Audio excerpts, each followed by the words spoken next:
দেখি কি ড্রয়িং করেছো দেখি। কার, আইসক্রিম আর কি কাইট। কালার করে নাও, কালার করবে না, শুধু ড্রয়িং করলে হবে, একটু কালার করতে হবে তো, করো। ঠিক আছে, দেখা যাবে।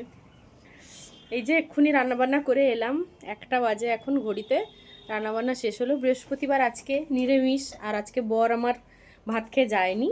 ও ওখানে টিফিন করবে, ওই জন্য আজকে আর ভাত খেয়ে যায়নি। আমাদের আর রান্না করিনি, এত তাড়াতাড়ি ঠান্ডা হয়ে যায় ভীষণ, তো ভাবলাম থাক দেরি করেই রান্না করবো, বেলা হলে রান্না করবো।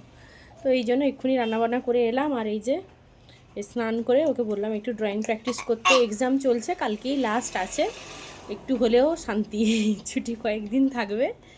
তো এই নিরামিষে আজকে রান্না হয়েছে সয়াবিন তরকারি, ওলকপি ভাজা, আর হয়েছে ভাত।